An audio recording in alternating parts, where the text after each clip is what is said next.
नमस्कार, आप देख रहे हैं धर्म। आपके साथ हूं मैं नेहा बाथम। रंगों के त्योहार होली को बीते 5 दिन हो चुके हैं, लेकिन आज हम फिर रंगों की ही बात करने के लिए आपके सामने प्रस्तुत हुए हैं और फिर रंगों की ही होली खेलने की बात करने जा रहे हैं। हैरान मत होइएगा, क्योंकि होली के 5 दिनों के बाद खेली जाती है रंग पंचमी और होली के हुल्लड़ जैसा रंग इस दिन भी देश के कई इलाकों में देखा जाता है। मध्य प्रदेश, महाराष्ट्र और गुजरात में होली के बाद रंगों का सबसे बड़ा त्योहार रंग पंचमी आता है और आज हम उसी की बात करने जा रहे हैं, क्योंकि कहते हैं कि रंग पंचमी को भगवान भी होली खेलते हैं।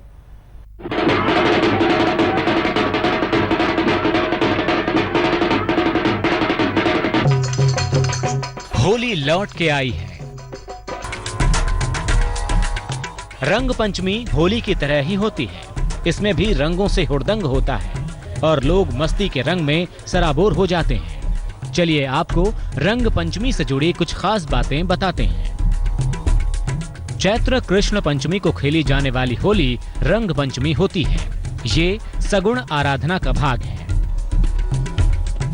इस समय में ब्रह्मांड के तेजोमय सगुण रंग 5 तत्वों में होते हैं। मान्यता है कि देवता भी रंगों की ओर आकर्षित होते हैं। देवताओं के तत्व के स्पर्श की अनुभूति लेना रंग पंचमी का उद्देश्य है। पंचम स्रोत यानी 5 तत्वों की सहायता से जीवों के भाव के मुताबिक विभिन्न स्तरों पर देवता काम करते हैं। रंग पंचमी देवता के तारक कार्य का प्रतीक है। इस दिन वायुमंडल में उड़ाए जाने वाले विभिन्न रंगों के कणों की ओर विभिन्न देवताओं के तत्व आकर्षित होते हैं। होली ब्रह्मांड का एक तेजोत्सव है। तरंगों के घूमते रहने से ब्रह्मांड में अनेक रंग जरूरत के मुताबिक अपना असर दिखाते हैं और वो पोषक वातावरण को तैयार करते हैं। मान्यता है कि गुलाल से पृथ्वी सात्विक हो जाती है और सात्विक तरंग को ग्रहण करने से मानव शरीर की ताकत और क्षमता बढ़ती है। माना यह भी जाता है कि रंग पंचमी में वायुमंडल का शुद्धिकरण होता है।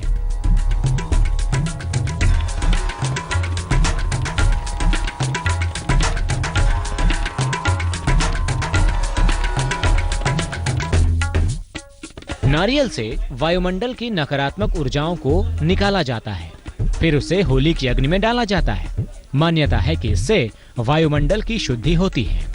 त्रेता युग की शुरुआत में भगवान विष्णु ने धूलि वंदन किया था। मान्यता है कि उस युग में श्री विष्णु ने रंगों से अवतार लेना शुरू किया। धूलि वंदन के बिना खेली जाने वाली रंग पंचमी का खास महत्व नहीं है। त्रेता युग में अवतार लेने के बाद रंगों की सहायता से ही ईश्वर के रूप को वर्णित किया गया है।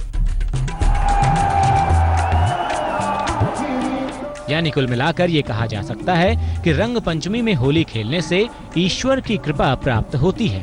और तो और महाराष्ट्र, मध्य प्रदेश और गुजरात में रंग पंचमी को कुछ ज्यादा ही खास अंदाज में मनाया जाता है। रंग पंचमी से जुड़ी कुछ और खास बातें हम आपको बताएंगे। आप देखते रहिए धर्म।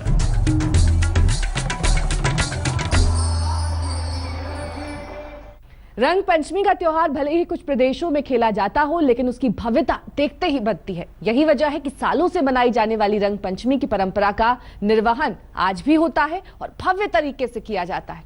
चलिए आपको रंग पंचमी से जुड़ी कुछ और खास बातें बताते हैं। साथ ही आपको बताते हैं मध्य प्रदेश में रंग पंचमी पर होने वाले धमाल की बातें और विश्व प्रसिद्ध गेर के बारे में।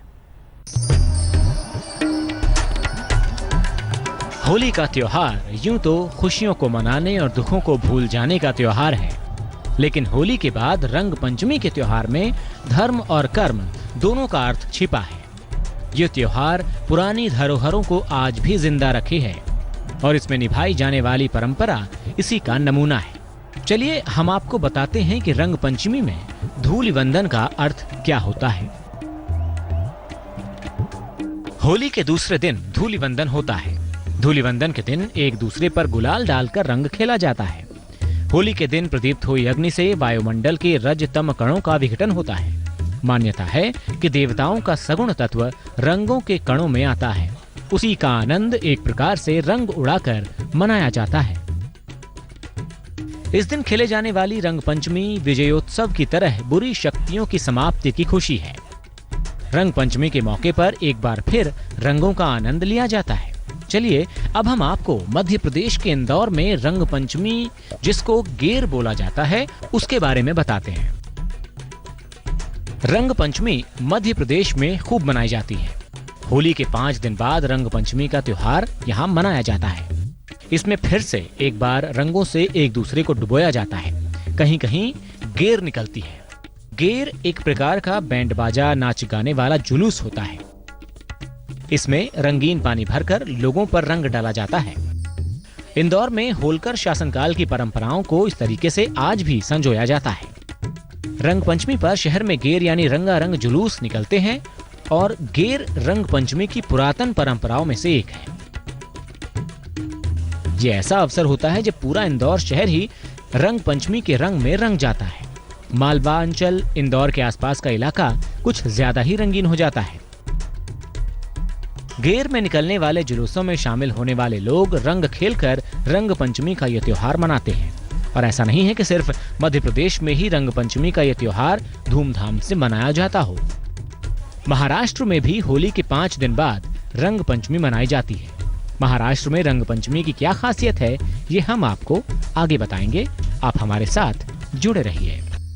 होली के ठीक 5 दिन बाद होने वाली रंग पंचमी के बारे में। रंग पंचमी का त्योहार ईश्वर संग होली खेलने का त्योहार होता है। होली के जैसे इस दिन भी लोग रंगों से सराबोर होते हैं। चलिए आपको बताते हैं कि महाराष्ट्र में रंग पंचमी का त्योहार किस तरह से मनाया जाता है। होली पर रंगों की झमाझम बरसात के बीच रंग पंचमी का अपना अलग ही महत्व होता है। इसको खेलने की परंपराएं भी अलग अलग होती हैं। मध्य प्रदेश के अलावा महाराष्ट्र में भी रंग पंचमी को बहुत ही खास तरीके से मनाया जाता है। यहाँ भी लोग होली के 5 दिनों तक रंगों में सराबोर रहते हैं और पंचमी के दिन भी जमकर होली खेलते हैं। महाराष्ट्र में रंग पंचमी को थोड़ा अलग हटकर मनाया जाता है। महाराष्ट्र में भी होली के 5वें दिन रंग पंचमी मनाई जाती है। महाराष्ट्र और कोंकण के सभी हिस्सों में ये त्योहार मनाया जाता है। इस त्योहार को भी रंगों के ही त्योहार के रूप में मनाया जाता है। खासकर मछुआरों की बस्ती में इस त्योहार का खास मतलब होता है। मछुआरे इस दिन खास तौर पर नाच गा कर त्योहार मनाते हैं। इस इलाके में ये मौसम शादी तय करने के लिए ठीक माना जाता है। महाराष्ट्र में इस मौके पर कई जगह पर दही हांडी का भी कार्यक्रम होता है। और मैं आज के लिए बस इतना ही। देश और दुनिया की तमाम खबरों के लिए देखते रहिए आज तक।